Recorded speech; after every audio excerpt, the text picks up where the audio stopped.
Please be seated. Before I start, maybe a bit of perhaps apologies. My mother was a Baptist. So there are times when the organist will accuse me of being a Baptist. He might do so this morning, one of my favorite hymns. Perhaps it's just channeling my mother this morning. So the nice thing about the way we have liturgy set up here, though it's, we all can in seminary debate how liturgy is supposed to be done. So having a hymn in between, all the separation that we have of a couple minutes there between the gospel and the sermon is a bit would make some of my seminary professors a little itchy. But since we do have the separation, I'm perfectly happy to put in a hymn like that. So the other thing that my seminary professors had drilled into us is that, and this is just the way it was me, and I don't judge other preachers on these kind of things. But it was drilled into me that the prayer that if I said in the name of the Father and Son and all of that, they would say the prayer is not the opening of your sermon. So do not, add a prayer. It's just you're getting in the way of what your message is. So that's why I tend not to do that, because I have this thought of Professor McDaniel saying, do not do a prayer. So I don't do one. But I do give you a title, and the title of my message this morning is the solid food of the spiritual life, and it's drawn from the 1 Corinthians reading, chapter 3, verse 2. I fed you with milk, not spiritual food, for you were not ready for solid food.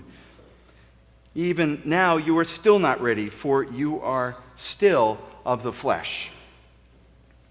Imagine being a child in a world full of chaos and disruption. You eat your dinner listening to your parents discuss the events and debate about them, the events of the day. You hear the foundations of society have been shaken. It seems like the world is pulling itself apart.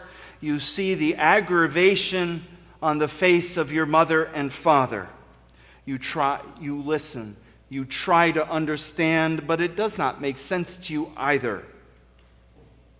Some of you might be thinking that I'm talking about our time and your dinner table, but I am not. I am looking back in history.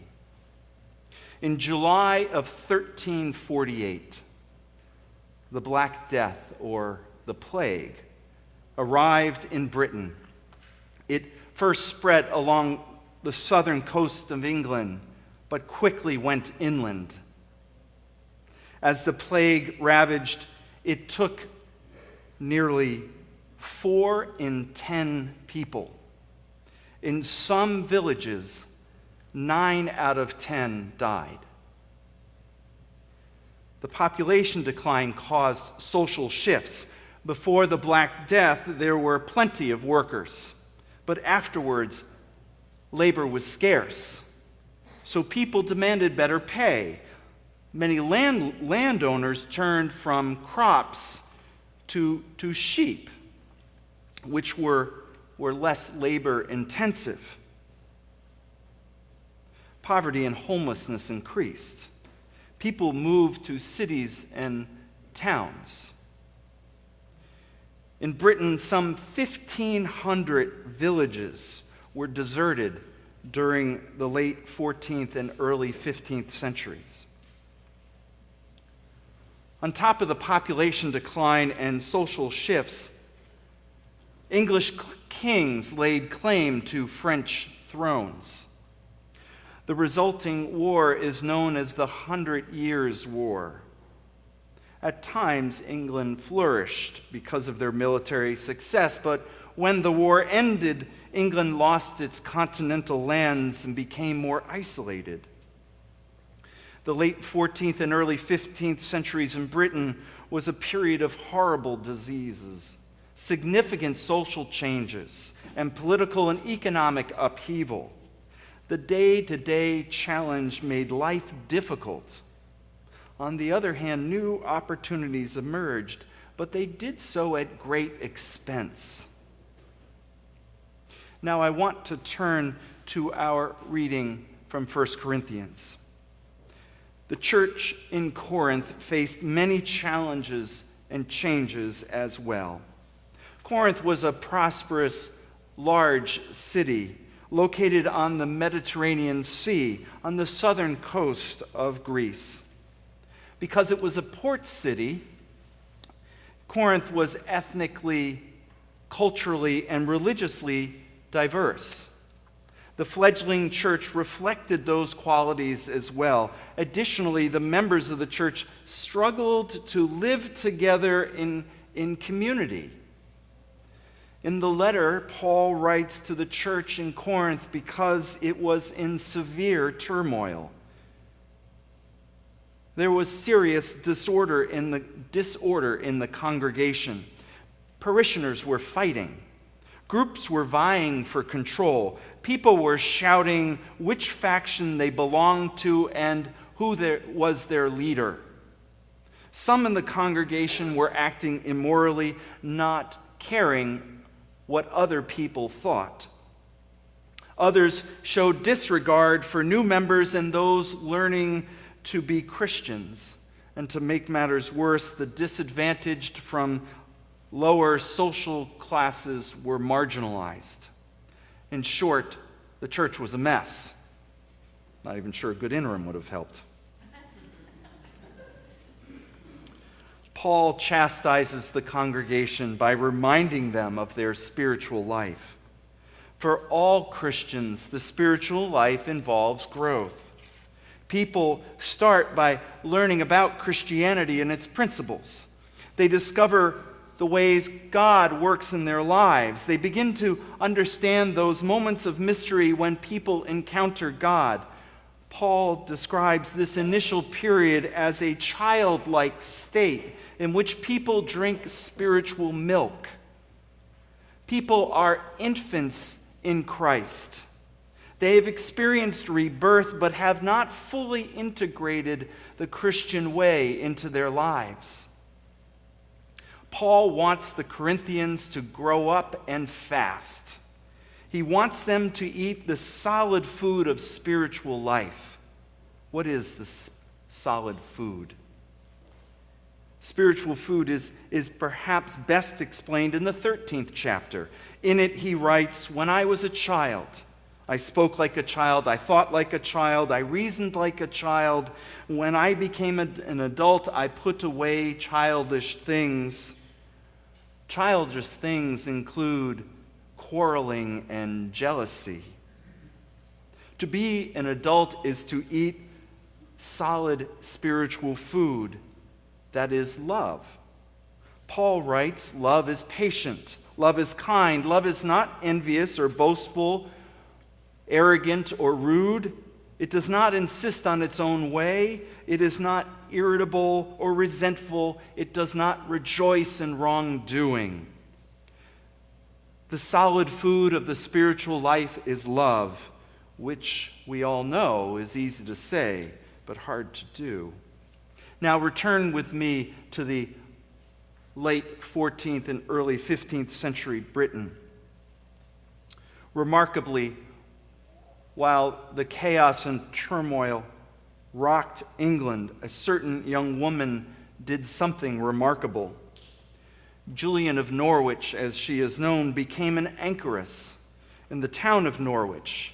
We don't have her complete history, but it is believed that she lived most of her life as an anchorite. These people, both men and women, separated themselves from society to devote their lives to penance and prayer.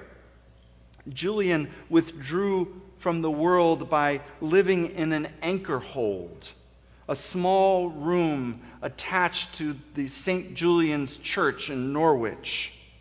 Imagine that we'd have a room that would be attached over here, and that someone lived in that room.